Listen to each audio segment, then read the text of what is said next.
नमस्कार, आप देख रहे हैं नेशनल फ्रंटियर और मैं हूं साथ राहुल मौर्य। आमतौर पर जनता पुलिस से डरती है, पुलिस को रक्षक नहीं बल्कि भक्षक मानती है।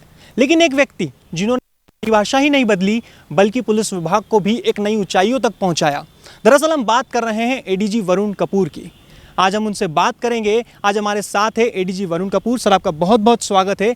सर, पहला सवाल तो आपसे यही पूछना चाहूँगा, थोड़ा सा पर्सनल होगा, क्योंकि आप वाइल्ड लाइफ फोटोग्राफर रहे हैं, आप लेखक रहे हैं, स्तंभकार रहे हैं, लेकिन उसके बावजूद आपने पुलिस विभाग को चुना और आपने आज पुलिस विभाग को एक नई ऊंचाइयों तक पहुँचाया है। तो इस बारे में कुछ बताइए।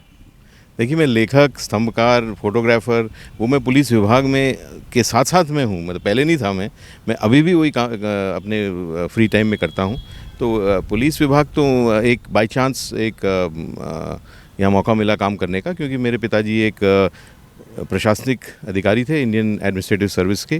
तो उनकी इच्छा अनुसार, मेरी माँ की इच्छा अनुसार वो चाहते थे कि मैं आईएएस का ये सिविल सर्विस एग्ज़ाम दूं, और उनके जैसा बनने के लिए हर बेटे की चाहत होती है, अपने फादर को रोल मॉडल मानते हैं।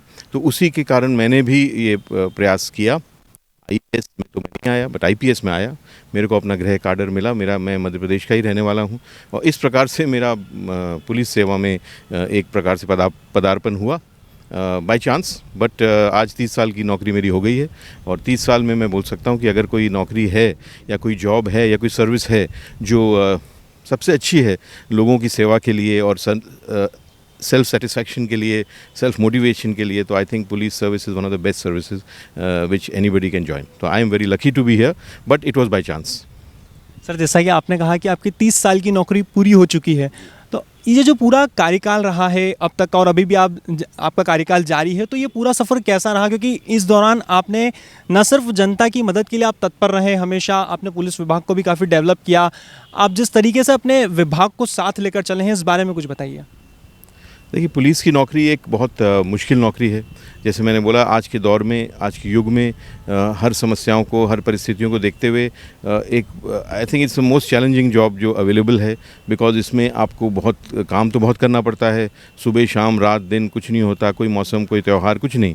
आपको काम करना है तो लोगों को सुरक्षा देनी है, तो 24 घंटे का 365 दिन का काम है। तो it's a very tough job, और उसके ऊपर जॉब का नेचर ऐसा है कि लोगों को किन्हीं कारणों से नेगेटिव बेस जॉब है। लोगों को गलतियां बताना है, दो पक्षों में विवाद है तो उसको सुलझाना है। तो आप सही पक्ष का साथ हो, तब भी दूसरा पक्ष सोचता है कि मेरे साथ अन्याय हुआ। ये नेचुरल ह्यूमन टेंडेंसीज हैं। तो इसके कारण से ये बहुत चैलेंजिंग जॉब है, और हमारा काम ये होता है कि समाज के अंदर के दुश्मन को ढूंढना है। वो हमेशा एक बहुत बड़ी चुनौती रहती है। जैसे आर्मी की जॉब होती है तो उनको मालूम है ये बॉर्डर है, बॉर्डर के उस पार दुश्मन, बॉर्डर के इस पार हमारे देश के नागरिक, बट हमें हमारे नागरिकों के अंदर से ही दुश्मन को ढूंढना है। तो वो एक बहुत मुश्किल कार्य भी हो जाता है। कभी कभी स्वाभाविक है, इंसान है, तब वो जो गलती हो जाती है तब लोगों को एक नेगेटिव भावना बन जाती है पुलिस के विरुद्ध। तो ये सब चीज़ों को देखते हुए एक बहुत चैलेंजिंग जॉब है। पर जैसे मैंने बोला, आप उस समय में लोगों के काम आते हो जब उनको सबसे ज़्यादा नीड होती है, जब खतरा होता है, जब असुरक्षा होती है, तब पुलिस आती है। तो उस समय आप लोगों को सेवा कर सकते हो, उनको सुरक्षा दे सकते हो। तो इससे अच्छा काम नहीं होता। मैंने अपने अनुभव में देखा, अगर आप किसी की सही समय पे सही मदद कर दो तो वो हमेशा याद रखते हैं आपको। तो as a satisfaction it is great, but as a challenge it is also very difficult. तो अगर किसी को ये मानना है कि हमें अपनी ज़िंदगी के आपकी हेल्थ चली जाती है, आपकी फैमिली लाइफ चली जाती है काफ़ी हद तक, बट उन सब के बावजूद में you get lot of satisfaction. तो अगर किसी को ऐसा है कि मेरे को सेवा करनी है और सब कुछ भूल के सेवा करनी है, तो फिर इससे अच्छा विभाग कोई नहीं है। और अगर आपको अपनी सेवा करनी है और कंफर्ट में रहना है, then please do not come here. But if you come here, then you should come with full dedication, motivation, and you can get lot of satisfaction. तो it is one of the best jobs I think available for serving people, serving humanity, serving citizens. Sir, जैसे कि आपने कहा कि हर रोज़ challenges होते हैं इस field में, और आपके पूरे 30 साल के कार्यकाल में कई बार ऐसा भी हुआ होगा जब आप डीमोटिवेट हुए हैं, आपको कभी कभी पब्लिक का सपोर्ट भी नहीं मिलता है। जैसा कि आपने कहा कि हमें पब्लिक के अंदर से ही दुश्मन ढूंढना है, तो कभी कभी पब्लिक का सपोर्ट भी नहीं रहता, पब्लिक नहीं मानती। तो उस वक्त खुद को कैसे मेंटेन करना, खुद को कैसे स्ट्रॉन्ग करना, साथ में विभाग को लेकर चलना और साथ में पब्लिक को समझाइश देना कि नहीं, ये आपके फेवर में है, तो किस तरह से सर वो मैनेज किया पूरा? नहीं, ऐसा मेरे को तो कभी अनुभव नहीं हुआ कि पब्लिक हमारे साथ नहीं थी, हमारे विरोध में। हाँ, ये ऐसी परिस्थितियाँ बनी जब लोग आक्रोशित थे, जब उनको थोड़ा किन्हीं कारणों से उनको थोड़ा आक्रोश था सिस्टम के प्रति या कार्रवाई के प्रति, वो that is fine. But public and generally citizens, मेरे को कभी ऐसा अनुभव नहीं हुआ। अगर आप सही काम करोगे और सही दिशा में और सही नियत से करोगे तो मेरे को ऐसा कभी अनुभव नहीं हुआ कि पब्लिक हमारे साथ नहीं थी। हाँ, क्षणिक आक्रोश, क्षणिक दिक्कतें आती हैं, पर उसको हमने डील करना इज़ नो प्रॉब्लम। तो बट ओनली थिंग इज़ आपकी इंटेंशन, आपकी ऑनेस्ट होनी चाहिए और आपके प्रयास जो होते हैं वो भी ऑनेस्ट होने चाहिए, ईमानदार होने चाहिए। अगर ये हैं, जनता बहुत अच्छे से समझती है और वो जनरली मेरे साथ तो हमेशा रही है, क्योंकि मैंने अपनी तरफ से हमेशा ईमानदार प्रयास और नियत रखी है। सर, आप साइबर क्राइम से भी रहे हैं, तो पहले के वक्त में और अब के वक्त में कितना चेंजेस आया है और कितना डेवलप हुआ है? साइबर क्राइम, देखिए, साइबर क्राइम एक बहुत बड़ी चुनौती है और उसका सामना करना बहुत इजी नहीं है, बिकॉज़ वो नॉर्मल क्राइम जो होता है जिसके लिए असली दुनिया का जो अपराध है उससे अलग अपराध है। तो कोई भी चीज़ जो अलग होती है, जो डिफरेंट होती है, वो डिफ़िकल्ट होती है डील करने के लिए। पुलिस के लिए भी डिफ़िकल्ट हो रही है कि सिस्टम्स कैसे बनाएं, ट्रेनिंग कैसे दें, लोग हमारे अधिकारियों को कैसे तैयार करें कि इस क्षेत्र में हम लोगों को बेहतर ढंग से सुरक्षित रख सकें। और लोग भी कंफ्यूज हैं कि हम क्या करें ताकि हम लोग भी इस क्षेत्र में सुरक्षित रह सकें। तो ये जब स्थिति ऐसी बनी है कि at the moment it is a big challenge again for human security, and not only human security, मतलब मानवता के लिए एक बहुत बड़ा खतरा बन गया। जैसे आज का ये पेंडेमिक है, मैं हमेशा ये बोलता हूँ, पहले नहीं आए कि एपिडेमिक पेंडेमिक आए हैं, bird flu, swine flu, AIDS, Ebola, कितने सारे आए हैं। और लोग बोलते थे कि पूरी दुनिया बदल जाएगी, मानवता खत्म हो जाएगी, बट ऐसा कभी हुआ नहीं, बिकॉज मैनेज हो गए। अभी कोविड-19 इतना मुश्किल क्यों है? क्योंकि ये अलग है। कभी ऐसा पेंडेमिक, एपिडेमिक, पहले इस टाइप का वायरस आया नहीं, तो उसके अलग चर्चा है, बट इसीलिए उसको इतना मुश्किल हो रहा है हैंडल करना। मास्क पहनना, सोशल डिस्टेंसिंग मेंटेन करना, हमेशा साफ़ सफाई, अपने हाथ सैनिटाइज करना, ये नॉर्मल ह्यूमन टेंडेंसीज़ या एक्टिविटीज़ का पार्ट नहीं था। तो अभी हम लोग उसमें एडजस्ट हो रहे हैं, धीरे धीरे डील हो जाएगा, but at the moment big challenge, because it is a very different kind of pandemic. तो वैसे ही जो साइबर क्राइम है वो नॉर्मल अपराधों से, जिससे लोग यूज्ड टू हैं, जिससे पुलिस भी यूज्ड टू थी, उससे बहुत अलग है। तो that is the challenge, because उसमें अभी वो जब तक सेटल नहीं होगा मामला, तो अभी सिर्फ एक ही हथियार है मेरे अकॉर्डिंग जो लोगों को सुरक्षित रख सकता है साइबर स्पेस में, और वो है उनकी अपनी जागरूकता। अगर वो जागरूक रहेंगे, मतलब they are aware, then they will be alert and then they will be secure. That is the only चाबी बोलो या की बोलो या वेपन बोलो जो लोगों के पास है, और लोगों को जागरूक होना पड़ेगा। तो इसीलिए इतना बड़ा चैलेंज हो रहा है, क्योंकि लोग जल्दी से जागरूक हो नहीं रहे हैं। इट टेक्स टाइम, कुछ चेंज लाने के लिए टाइम लगता है। तो वो जो दैट इंटरवल जब तक लोग जागरूक हो रहे हैं, और तब इट इज़ बिकमिंग बहुत मुश्किल टू डील विद, बिकॉज मैं जैसे बोला, हर तरफ से it is a different kind of thing जो आपको अपनानी पड़ेगी।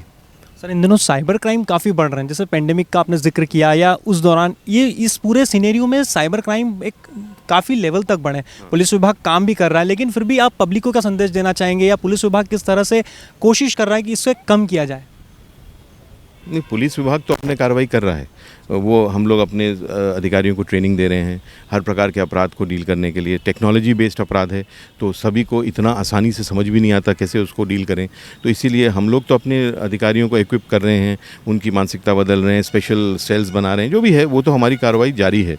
और बेटर इन्वेस्टिगेशन की कर रहे हैं, अच्छी नई टेक्निक और सॉफ्टवेयर लाके अपराधों को सुलझाने का प्रयास कर रहे हैं। बट दो चीज़ें होती हैं क्राइम कंट्रोल में। पहली है डिटेक्शन ऑफ क्राइम, जो अब मैं बात कर रहा था। दूसरी है प्रिवेंशन ऑफ क्राइम, अपराध को रोकना, अपराध की रोकथाम, वो नहीं कर पा रहे ठीक से, बिकॉज अभी लोगों को जागरूक होना बहुत ज़रूरी है। क्योंकि जैसे असली दुनिया में तो हम पेट्रोलिंग कर लेंगे, गश्त कर लेंगे, चेकिंग पॉइंट लगा लोगे, जो आदतन अपराधी हैं उनके खिलाफ कार्रवाई कर लोगे, ये प्रिवेंटिव एक्शन होता है ताकि अपराध नियंत्रित हो जाए। ऐसे कई और भी हैं, बट वर्चुअल वर्ल्ड में ऐसा कौन सा तरीका है जिससे हम लोगों को सुरक्षित कर सकते हैं? लोग ही अपने आप को सुरक्षित कर सकते हैं अगर वो सुरक्षित व्यवहार अपनाएं और खुद ही मतलब अवेयर होकर अपने आप को इस क्षेत्र में सुरक्षित रखें। तो इसीलिए ये मेन चैलेंज है according to me, that people should become aware and alert and secure. That is the way it goes. There is no other way at present, according to me, to give prevention of crime better. Best तरीका यही है prevent करने के लिए अपराध को, cyber crime को। Sir, इस फील्ड में आपके काफ़ी लोग आपको रोल मॉडल मानते हैं, कि क्योंकि आपका जिस तरह से कार्यकाल रहा है, जिस निष्पक्षता से आपने दोनों, कभी भी जो भी टाइम रहा, दोनों पक्षों को ध्यान में रखते हुए आपने हमेशा कार्रवाई की है। तो जिस तरह से लोग रोल मॉडल मानते हैं, और आपके नाम कई सारे अवार्ड्स भी हैं, Guinness book of world record में आपका नाम दर्ज है, लंदन में आपका नाम दर्ज है, तो कैसा लगता है सर, और क्या मैसेज देना चाहेंगे आज की युवा पीढ़ी को आप? देखिए, रोल मॉडल अगर मेरे को मानते हैं तो I am very happy. Anybody would be love to be a role model, but role model अगर ऐसा है तो गति अपनी कार्रवाई से ही हुआ है.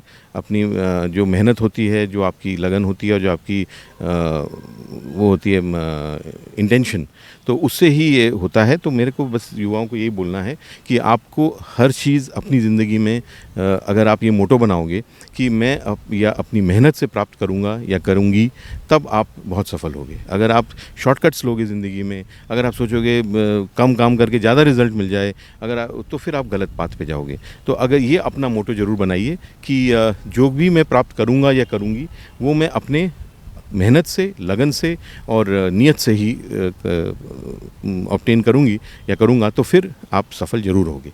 Your intentions should be right, your actions should be right, and your honesty should be in place. मेरा तो यही मंत्र रहा है और मैं लोगों से भी आग्रह करूँगा. तो आपको अपनी सफलता भी मिलेगी और को आपकी राह भी आसान होगी, और अल्टीमेटली आप चैन से नींद सो भी पाओगे. ये मेरा सबको यही है. तो अपना ड्यूटी को समझिए, अपनी कर्तव्यों को समझिए, और अपनी मेहनत से अपना मंजिल को पाइए. शॉर्टकट्स मत लीजिए.